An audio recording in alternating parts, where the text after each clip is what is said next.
Bismillahirrahmanirrahim. Assalamualaikum warahmatullahi wabarakatuh. Alhamdulillahi ala ihsani wa syukru lahu ala taufiqi wa amtinani. Asyhadu an la ilaha illallah wahdahu la syarika lahu ta'ziman li sya'ni wa asyhadu anna Muhammadan abduhu wa rasuluhu ad-da'i ila ridwani. Allahumma shalli alaihi wa ala alihi wa ashabihi wa ikhwani. Kaum muslimin jamaah salat tarawih rahimani Allah wa iyyakum. Mari kita senantiasa bersyukur pada Allah Subhanahu wa taala karena telah memberikan kita nikmat yang sangat banyak.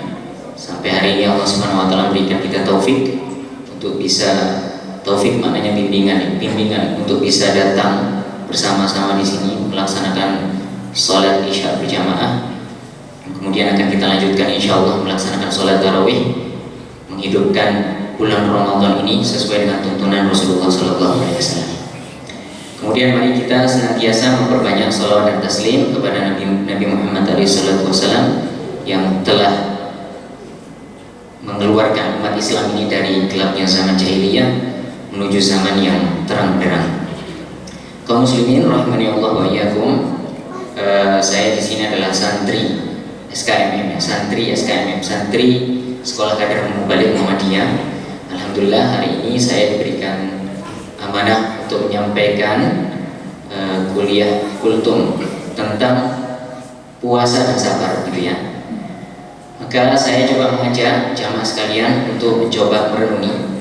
Saya kira ini tema yang sudah familiar.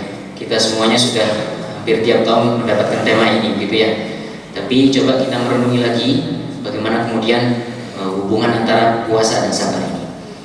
Saya akan memulai dengan membacakan sebuah hadis yang diriwayatkan oleh Imam Ibnu Majah.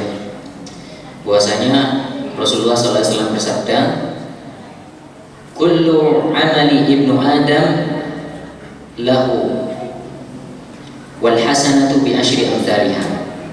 Dalam hadis, "Kullu amali ibnu Adam lahu." Jadi seorang itu ketika beramal pahalanya untuk dia. Wal hasanatu bi asyri amsalihha. Dan satu kebaikan itu dilipat gandakan menjadi 10 kali lipatnya, gitu ya. Maka kaidahnya seorang muslim itu kalau kemudian dia amal baik, maka insya Allah pahalanya dilipat gandakan sampai 10 kali lipat, gitu ya. Kalau jenengan puasa hari ini, jenengan sholat hari ini, sholat Isya barusan, kalau diterima sama Allah Subhanahu wa taala, maka insya Allah pahalanya 10 kali lipat. Jangan kemudian terbiasa membaca Al-Quran. Itu baca Al-Quran, kata Nabi SAW, "Man qara'a harfan minal Quran kutiba lahu bihi hasan." Satu huruf dinilai 10. Satu huruf nilai 1 kebaikan, terus kemudian dilipat gandakan menjadi 10 kebaikan. Jadi satu huruf baca Quran itu nilainya itu dilipat gandakan menjadi 10 kali. Tapi ternyata jamaah rahimahullah wa iyyakum, ada 3 amalan yang dikecualikan hari ini. Semua amalan kayak gitu aturannya ya, melakukan satu amalan pahalanya sekian, pahalanya sekian, dilipat gandakan sekian dan sekian, kecuali 3 amalan. Apa amalan itu? Yang pertama adalah sabar, gitu ya. Jadi sabar itu juga amalan, tapi amalan ini adalah amalan hati. Sabar itu kita nggak bisa rasakan, tapi di hati. Jadi sabar itu amalan hati dan itu nilainya tidak terbatas. Kata Allah Subhanahu wa taala dalam surat Az-Zumar ayat 10, "Innama yuwaffas sabiruna ajrahum bighairi hisab." Kata Allah, yuwaffa akan diganjar as-sabiruna, orang-orang yang sabar itu, ajrahum pahalanya di sisi Allah bighairi hisab, tidak terhitung. Jadi untuk sabar dikecualikan dari kaidah tadi. Bukan dilipat gandakan menjadi 10 kali atau sekian, bukan, tapi terserah Allah Subhanahu wa taala. Mau diganjar dengan 10 kali, 20 kali, 100 kali, 1 juta kali, 1 triliun kali, atau berkali-kali lipat, terserah Allah Subhanahu wa taala. Karena sabar keluar dari kaidah tadi. Jadi sabar itu pahalanya di sisi Allah Subhanahu wa taala. Karena itu kaum muslimin jamaah rahimanallah wa iyyakum, perlu kita melatih diri kita untuk sabar ya. Nah, sabar itu yang kita pahami selama ini adalah kalau kita kena musibah, gitu ya. Kalau kena musibah, sabar. Ya, duit hilang, sabar. Kena sakit, sabar. ada kemudian keluarga yang meninggal, sabar. Tapi tingkat sabar ini itu yang umum, artinya semua orang bisa. Karena sabar model ini itu sabar yang ittirori bahasa Arabnya. Ittirori maknanya adalah terpaksa. Kita duit hilang kan nggak mau ya, tapi tiba-tiba ternyata qadar Allah duitnya hilang. Ya sudah, kita sabar. Terus kemudian ada kerabat meninggal, itu kita juga nggak mau. Tapi kemudian memang itu sudah takdir Allah Subhanahu Wa Taala, kita terima, kita sabar. Gitu. Itu tingkat yang paling rendah. Ternyata sabar itu ada 3 macam juga. Yang pertama yang tadi, kalau kena musibah sabar, pahalanya di sisi Allah Subhanahu Wa Taala dihitung besar ya.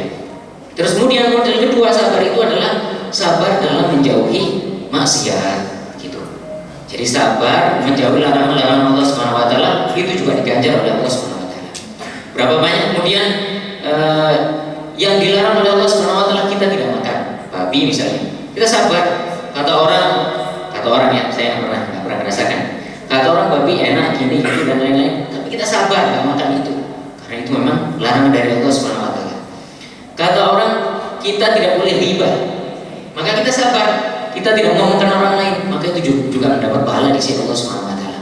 Nah, sabar model gini itu lebih sedikit yang bisa melaksanakan. Jadi sabar menjauhi larangan-larangan Allah Subhanahu Wa Taala. Itu tingkatannya ya. Yang pertama tadi sabar kena musibah. Yang kedua sabar menjauhi larangan-larangan Allah Subhanahu Wa Taala.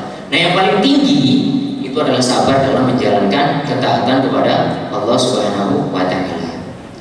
Jadi di Quran itu jamaah rahimakumullah wa iyyakum, kata sabar dengan berbagai macam modelnya itu disebutkan hampir 90 sekian kali. Dan kebanyakan sabar itu bercerita tentang sabar menjalani ketaatan kepada Allah Subhanahu Wa Taala, gitu. Jadi kita menjalankan sholat, sabar. Kita menjalankan puasa, sabar, ditekuninya. Kita rutin datang ke masjid untuk melaksanakan sholat jamaah 5 waktu, sabar, ditekuni. Maka sabar yang model ini itu sabar yang paling sulit dibandingkan tadi. Karena model sabar dalam ketaatan itu kata para ulama namanya sabar ikhtiyari. Ikhtiyari adalah pilihan. Artinya kita nggak melakukan atau melakukan itu kita yang pilih. Ketaatan itu kita diperintah, kita melakukan atau nggak kita yang pilih. Nah, ketika kita melakukan, terus kemudian kita sabar menjalaninya, maka itu pahalanya besar di sisi Allah Subhanahu Wa Taala. Gitu ya. Jadi kesimpulannya tadi sabar 3 tingkatan. 1, kalau kena musibah sabar. Yang kedua, kalau kemudian dia menjauhi larangan-larangan Allah Subhanahu Wa Taala, itu juga sabar. Yang ketiga, dia melaksanakan perintah-perintah Allah Subhanahu Wa Taala, menjalankan semua kewajiban-kewajiban dia, maka dia sabar. Dan yang 3 ini itu yang paling tinggi. Itu yang pertama. Dan uniknya jamaah rahimanallah wa iyyakum, kalau kita terbalik ke awal tadi ya. Tadi kan ada 3 amalan yang nggak ngikut aturan pahala tadi ya. Jadi kan pahala dilipat gandakan menjadi 10 kali lipat dan seterusnya. Itu kan 3. Yang pertama saya sebut tadi sabar. Yang kedua adalah saum, puasa. Itu. Kata Nabi sallallahu alaihi wasallam dalam hadis tadi ya, di sini saya bacakan, kullu amali ibnu adam lahu wal hasanatu bi asyri amsalha ila 700 dhifin. Kata Nabi sallallahu alaihi wasallam, amal anak Adam itu langsung diganjar untuk dia, dipek ganjarannya. Berapa tadi? Al hasanatu bi asyri amsalha. Jadi satu kebaikan akan dilipat gandakan menjadi 10. Ila 700 sampai 700. Gandanya itu ya. Kalau sedekah sekali itu kan bisa sampai 700.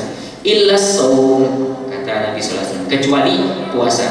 Kalau Allah Azza wa Jalla, karena Allah berfirman dalam hadis qudsi, fa inna shauma li wa ana ajzi bihi. Karena puasa itu untukku, kata Allah, wa ana ajzi, dan aku yang akan balas pahala puasa itu.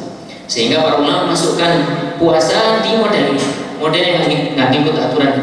Kalau aturannya pahala dilipat menjadi 10, kalau puasa enggak. Maka berapa pahala puasa terserah Allah Subhanahu Wa Taala. Karena Allah mengatakan ana ajzi, aku sing balas. Gitu kata Allah.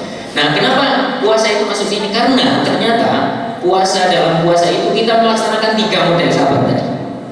Oke, yang tadi yang pertama sabar dalam melaksanakan ketaatan kepada Allah Subhanahu Wa Taala. Dalam puasa kita melaksanakan ketaatan, oke, masuk itu berarti. Berarti selama puasa itu kita benar-benar sabar menjalankan ketaatan kepada Allah Subhanahu Wa Taala. Padahal kita punya pilihan, kita nggak puasa kan bisa saja. Artinya bulan Ramadan kita nggak puasa, terserah kita. Tapi ketika kita menjalankan, benar-benar mengharap pahala dari Allah Subhanahu wa taala, kita sabar melaksanakan itu, masuk itu atau kategori. Yang kedua, sabar tadi kategorinya adalah menjauhi larangan-larangan Allah Subhanahu wa taala. Dalam puasa boleh membuatkan ghibah? Tidak boleh. Boleh atau tidak berdusta? Tidak boleh. Jadi dalam puasa pun kita menjauhi larangan-larangan Allah Subhanahu wa taala. Sehingga sabar model kedua itu masuk dalam puasa. Yang ketiga, sabar dalam menghadapi cobaan. Dalam puasa ada apa itu? Yaitu sabar ketika meninggalkan yang halal. Makan itu halal atau haram? Makan nasi itu halal. Itu ya. Terus kemudian minum air putih yang segar itu halal. Tapi kita tinggalkan sebagai bentuk melaksanakan ujian dari Allah. Allah menguji, ini hambaku tak suruh meninggalkan yang halal, mau atau enggak? Sehingga 3 model sabar tadi itu masuk dalam puasa. Karena itu kemudian pahala puasa itu besar, sama seperti sabar. Sabar dari pahalanya terserah Allah melipat gandakannya, maka puasa sama seperti itu. Karena 3 model sabar tadi itu masuk dalam puasa. Karena itu seorang muslim ketika dia sudah berpuasa, maka outputnya, hasilnya dia akan menjadi orang yang semakin sabar. Gitu. Karena itu puasa mengajar kita untuk sabar. Kemudian yang terakhir, kan ada 3 tadi ya, yang tidak ikut aturan. Yang pertama tadi sabar, yang kedua puasa, yang ketiga adalah memaafkan orang lain ketika berbuat salah. Allah berfirman, wa jazaa'u sayyi'atin sayyi'atun mithluha wa man 'afa wa aslaha fa ajruhu 'ala Allah. Kata Allah Subhanahu wa taala, wa jazaa'u sayyi'atin sayyi'atun mithluha. Balasan perbuatan buruk itu perbuatan buruk yang setimpal. Wa man 'afa wa aslaha fa ajruhu 'ala Allah. Tapi orang yang mau memaafkan orang yang berbuat salah, fa ajruhu 'ala Allah, maka pahalanya di sisi Allah Subhanahu wa taala. Artinya memaafkan orang lain ketika berbuat salah kepada kita itu juga termasuk amalan yang pahalanya besar di sisi Allah Subhanahu wa taala. Karena memaafkan itu butuh effort, butuh usaha. Memaafkan itu tidak gampang, gitu ya. Kadang kita maafkan tapi dalam hati masih dongkol. Makanya Allah menyebutkan afa itu maafkan. Aslah itu nggak nyebut-nyebut lagi. Sudah hilang di hatinya, itu sudah benar-benar hilang perasaan marah kepada orang yang menzalimi kita. Maka di bulan Ramadan ini kita juga harus lebih banyak memaafkan saudara-saudara kita. Makanya kemudian di Idul Fitri kebiasaan masyarakat kita sudah menjadi adat istiadat masyarakat kita saling memaafkan satu sama lain. Itu ya, karena memaafkan itu pahalanya besar di sisi Allah Subhanahu wa taala. Gitu jamaah rahimanallah wa iyyakum. Kalau kita ringkas bahwa amalan seseorang itu akan dilipat gandakan dari 10 kali lipat menjadi lebih daripada itu. Tapi kemudian ada 3 amalan yang dikecualikan. Yang pertama adalah sabar, yang kedua adalah puasa, yang ketiga adalah memaafkan orang yang berbuat salah. Dan itu semua kita bisa laksanakan di bulan Ramadan ini. Begitu ya. Semoga bermanfaat dan semoga Allah Subhanahu wa taala senantiasa berikan kita taufik dan bimbingan untuk senantiasa sabar, untuk senantiasa menjalankan ketaatan di bulan Ramadan ini dengan sebaik-baiknya. Demikian yang dapat saya sampaikan, semoga bermanfaat kepada kita semua. Akhirul kalam, wassalamualaikum warahmatullahi wabarakatuh. Assalatu jami'ah.